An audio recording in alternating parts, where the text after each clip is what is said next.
And the fact that we saved our honeymoon and then we left him in this man's care and then he kills him and then not once does he call me to apologize.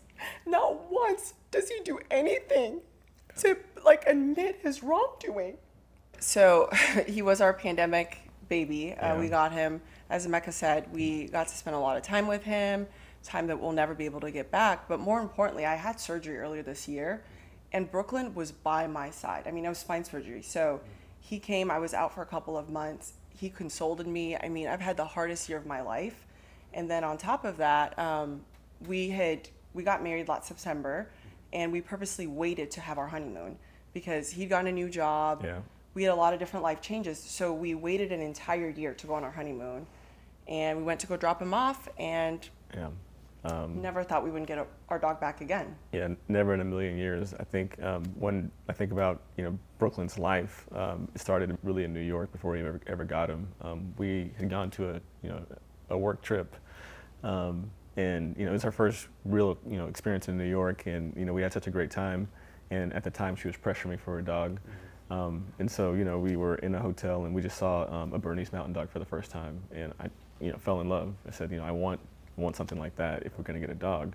And we just happened to be in Brooklyn, and so we said, okay, well, if we get a dog, we'll name it Brooklyn. But the one thing is we can't get that dog because it's Bernese Mountain Dog is a shed. I've got allergies, Right. So we settled on the Bernadoodle. And so fast forward during the pandemic, I want to say June 2020.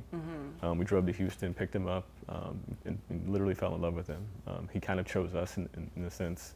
And like she said, like we spent an unusual amount of time because of the pandemic. So like every minute of every day, like we went through all of the ups and downs everybody else went. The three of us went through it together. So it's it's difficult to even have this conversation without him being here.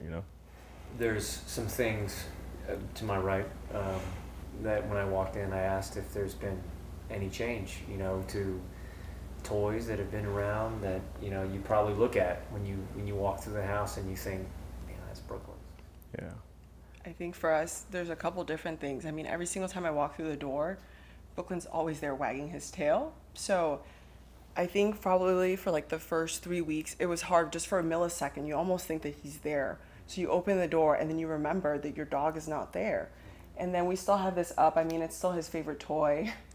It squeaked incessantly, and we used to try to hide it from him because he was always squeaking it. But we even made a joke that like we miss the squeakiness. Yeah, like he was the soundtrack of our life to this point. Our life together. He's been through everything with us, and we trained him. We brought him up from a puppy. We literally did everything together. And my wife, she works from home. And so, they're together 24/7, when I'm traveling, like he's there with her. So it's been a, adjustment because, the silence of our house, the routine of our house, it's all changed because of, what happened. What ended up alerting you to something's got to be wrong here? Yeah, so no, the biggest thing for us is I had interviewed a few board and trains, and I expressed to him that I didn't want to do the formal board and train where it's at a facility. I want him to be within a home because he's a really good dog. The only training that he really needed was that he was afraid of men. He had some anxieties, and then the barking. So I couldn't train him on either of those. I had a difficult time, so I sought out additional help, and I decided to do that while we were on our honeymoon. Figured that would be a good time for that. So we went over our expectations. He asked me if Brooklyn needed crate training. I said absolutely not because he's an indoor dog. He lives within us. He sleeps in our bed. This is his couch. I mean, this is his home and we just live in it. Yeah. So we expressed this conversation that we had with him. Never in a million years did we think that we would be dropping off our dog for our 3-week honeymoon, only to go a week in. I'm not getting photos. I'm not getting phone calls back. We dropped him off on a Friday right before we left for Paris. We are texting him, calling him, no response. It wasn't for an entire week. For a week, he ghosted us. It even led us to believe that Brooklyn was doing well in the training. Right, which we know now to be false. So we're frustrated that we couldn't get in touch with him, but we're still being led to believe that it's maybe part of the training. Maybe he's just a bad communicator, right? Still, like in a million years, not even contemplating that he could be gone, right? And so, this continued for, a weekend. We made it from France to Portugal, and, it was affecting our trip.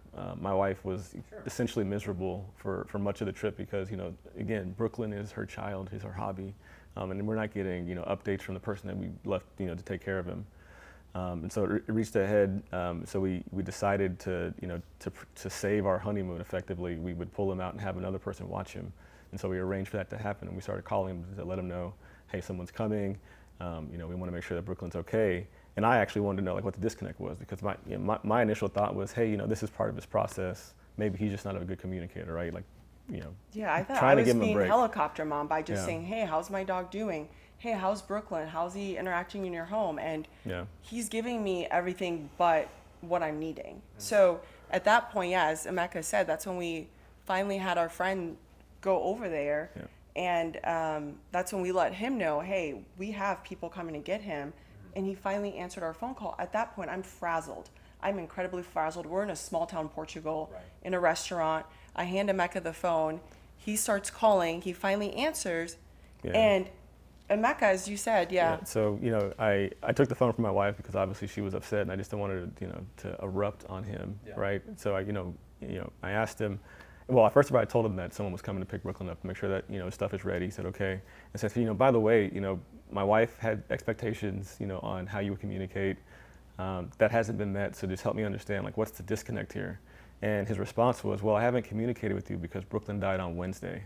And, as you might imagine, my face kind of, told a story, and my wife, had a reaction to that. And so I had to try to figure out how to manage that. And but that was a lie. Yeah, it's a complete lie. So right? our dog didn't even die on Wednesday. So it's a double whammy of, wait, today is Sunday, and you're telling me my dog is dead, and this happened on Wednesday.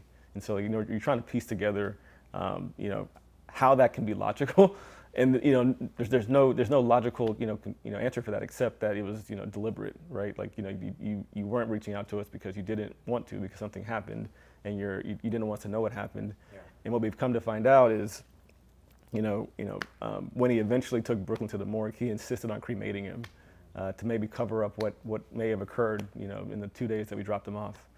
And so, from that perspective, it feels like, we're the victim of more than negligence. It feels like there's an intent behind, some of the way that he's misled us. It's so incredibly frustrating because all we wanted was the truth. Again, we're in a small town in Portugal.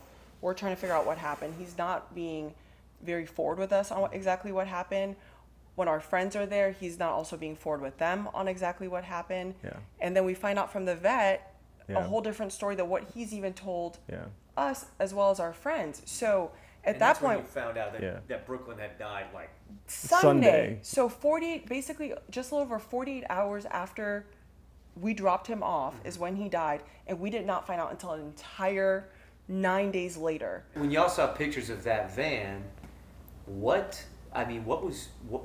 that's deplorable setting. It made me sick to my stomach, and it made me feel like we'd done wrong by Brooklyn by allowing him to even be in this man's care. If we had seen the conditions of this van prior to making this arrangement, there's no way that we would have allowed him to stay there. If we would have seen the conditions of his home, because one of our friends that was there, she got to do a peek, and she tried to take a video, and at that point he stopped them. But she's like, the home smells, he has kennels everywhere, and it's deplorable. So again, we would never, and I feel like we failed our dog because we didn't do those additional measures of meeting him and asking, what does your home look like? And that's my biggest feedback to other people now is when you're looking for a boarding care, don't just trust what a review says or what a recommendation says, because as we know, he deletes them as he's deleted our review off of Google. It's no longer on Google nor Yelp. But on top of that, ask further questions, because someone can tell you something and sweet talk you and you believe it because somebody's been doing this for 20 years. Yeah, it's not a mistake. That's my response to it. We know that when he took Brooklyn to the vet that he refused to give them our contact information. We know that when he took Brooklyn to Creekside that he told them it wasn't his dog, but wouldn't give us our contact information. He said he couldn't get a hold of us. And said he couldn't get a hold of us. They're overseas. I've been trying them and they're not answering. When he says that he didn't think of it, he thought of to do other things, right? And mind you, he had an entire week. I mean, betrayal. Yeah, but because you could be stressed, you could be overwhelmed by a situation, but the fact that you had an entire week to call us or even figure out, who I could call, even though he had our emergency contact. You didn't call them. And then you said, I didn't think to do that. He never intended on telling us. And in fact, I believe he was going to try to allow us to, go through our vacation, have Brooklyn cremated, and then come tell us whatever he wanted to tell us when we got home. I think, these past 30 days, I've been grieving. Brooklyn has been there for me through the toughest year of my life. And the fact that we saved our honeymoon, and then we left him in this man's care, and then he kills him, and then not once does he call me to apologize. Not once does he do anything to admit his wrongdoing. He's not done that a single time. He could have sent us an email.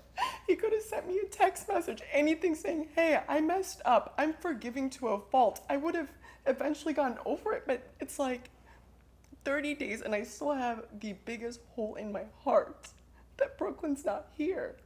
As Emeka said, he was an integral part of our family. And now he's just gone because of this man's negligence. Didn't have the decency to tell us what happened, to be truthful about what happened. Instead, he's hiding behind lawyers. He's providing no comment. Do you think that type of person should be around dogs? No. Absolutely not. No. And that is our hope in doing this story. We are not people to say, hey, we're going to bash anyone. But our biggest thing is people should not leave their dog that they love in this man's care. If you leave because your we dog, are now the second family that's even known within 2 years that have lost their animal. If you leave your dog with canine direction, he's not going to care for your dog. He's going to lie to you. He's going to mislead you. He's probably going to try to cremate your dog, and then he's going to distance himself so he didn't have to deal with it. So the collar and all of the stuff that we left him with, we've not received back from Alan, and there's no attempt made to provide that stuff either. So, what happened to his body? We're actually not sure. So I think after he died, I think there's a 7-hour period that was unaccounted for between the time he initially called Creekside to the time he actually dropped him off. So y'all couldn't even find where his ashes or anything was stored. Well, luckily he hadn't cremated him. So we were able to stop the cremation. He told us that Brooklyn had likely been cremated, which you just told us our dog is dead. Now you're telling us that our dog has potentially been cremated. You're not sure. Third of all, you don't know where he is. Right. So now we're having to become investigators and tell him, where is our dog, and find our dog. We finally find out that Brooklyn is in fact at the vet, and he's in the freezer. And because he did not let Creekside know our contact information, nor did Creekside scan the chip to get our contact information, Brooklyn was put into the freezer, which now starts to negate the necropsy. And I'm curious, what happened after that, though? Did y'all have the Brooklyn? Yeah, so what ended up happening was that, we went back and forth with Creekside. They ended up actually agreeing to send Brooklyn to A&M because we had said we don't care how much it costs. We want Brooklyn sent to Texas A&M to have a forensic necropsy. They ended up covering it, so they are the ones that ended up sending Brooklyn there. We had the forensic necropsy done, and it was confirmed that he was clinically healthy. There was not a single thing wrong with Brooklyn. So no matter what Alan says something must have been wrong with Brooklyn, the week before our honeymoon, I took Brooklyn to the vet, our local vet here, to make sure he was good, that there was nothing wrong. It's a 3-year-old dog. It's, you probably would notice if there was an issue. Right, but again, I did my due diligence of making sure that I took him in, made sure that he was perfectly healthy, which he was, and then the necropsy confirmed that Brooklyn was perfectly healthy and clinically nothing was wrong with him, as he's telling animal services that something must have been wrong. Cause of death at all on that one? Or they said it's inconclusive, and we're pretty confident that Alan knew what he was doing by keeping Brooklyn's body out, so it could be inconclusive. But the one thing that we did learn that was pretty interesting was that Brooklyn lost 12 pounds in the 2 days that he was with Alan. I'm not sure how a 90-pound dog can lose 12 pounds, but that according was... to the necropsy. The necropsy says he was 78 pounds when they weighed him. He's well over 90 when I dropped him off on Friday the 23rd. So now he has been cremated out in Houston, actually, and we're going next weekend to go pick him up. His ashes? Yeah. Okay. Is that going to be probably an emotional moment for you two? I have been dreading it. They were going to mail, and I said no. I wanted to actually physically come and pick him up because I want to make sure that nothing else happens to his ashes between now and then. But yeah, I am dreading it, knowing that we left our wagging tail of a dog to this man, and now we're having to pick him up in a box. It's hard to process, Brooklyn being in a box. So a lot of it, I think that some of the worst parts of this are to come. But never in a million years would I have thought that this is where we would be after our honeymoon.